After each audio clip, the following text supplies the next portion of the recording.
بسم اللہ الرحمن الرحیم۔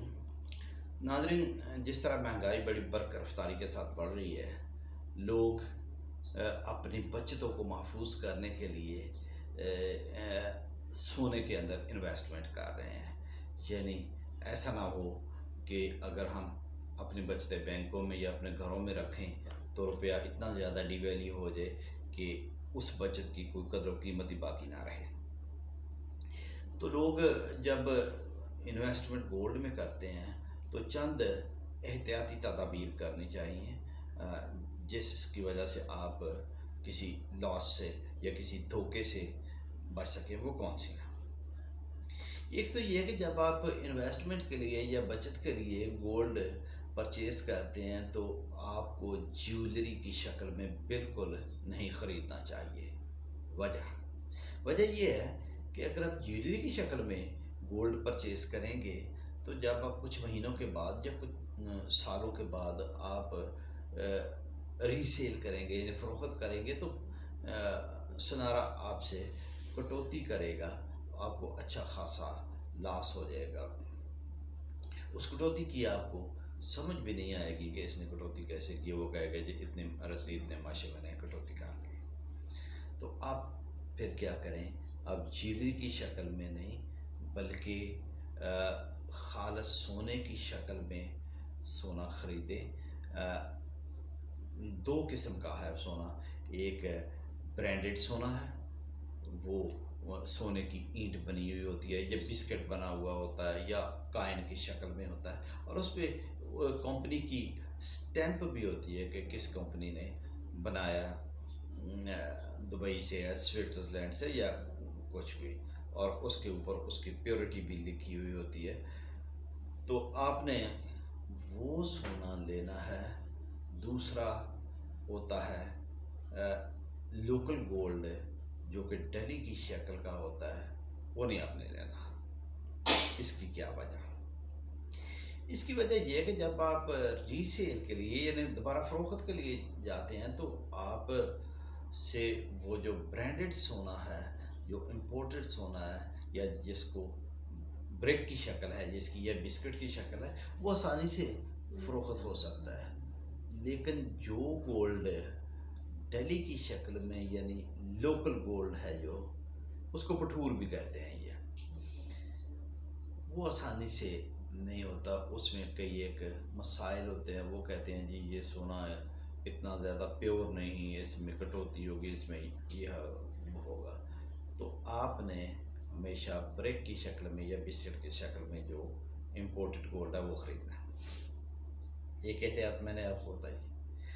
دوسرا پرابلم یہ ہے کہ لوگوں نے پرچیز اتنا کر لیا ہے، مارکیٹ میں شارٹیج ہو گئی ہے اس برانڈڈ سونے کی یا جو امپورٹڈ سونا ہے، تو اب پھر آپ فیصلہ کر لیتے ہیں، فرض کریں کہ لوکل گولڈ ہی پرچیز کر لیتے ہیں، یا وہ کہتا ہے سنارا کہ کوئی بات نہیں یہ کر لیں، ٹھیک ہے آپ کر لیں۔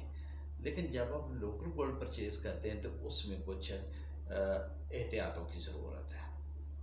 ایک احتیاط تو یہ ہے، رسید آپ ضرور بنائیں، اور رسید کے اوپر یہ ذکر ہو کہ یہ سونا کتنے کیرٹ کا ہے۔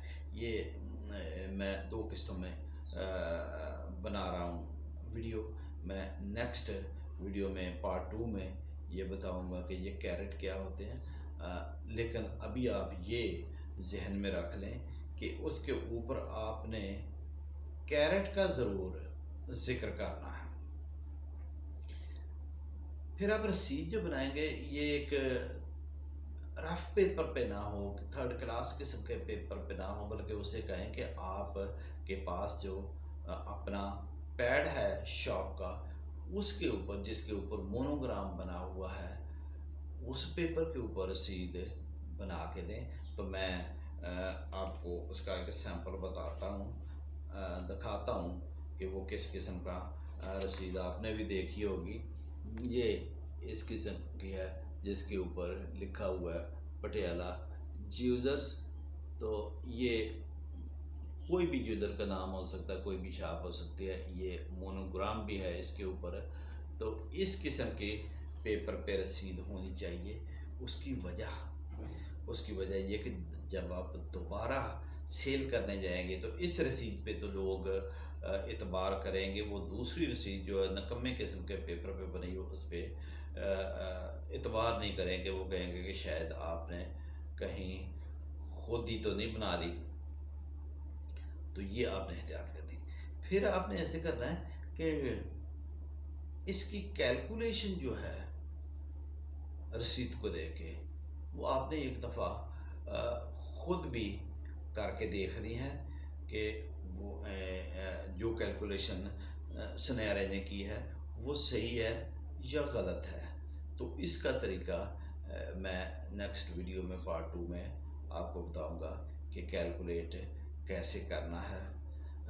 ایک اور احتیاط جو آپ نے کرنی ہے کہ جب وہ ویٹ کر رہا ہوتا ہے تو وہ جلدی سے عموماً بتا دیتا ہے جی 2 تولے 6 ماشے اتنی رہتی ہیں، تو یہ تولے ماشے رتی کے چکر میں نہ پڑیں، اسے کہیں کہ مجھے گرامز میں بتائے، بلکہ بہتر یہ ہے کہ آپ اس کے بیلنس یعنی ترازو جو ہوتا ہے اس کے قریب ہو کے خود بھی مشاہدہ کریں، خود دیکھیں کہ یہ جو وزن بتا رہا ہے یہ صحیح ہے یا نہیں۔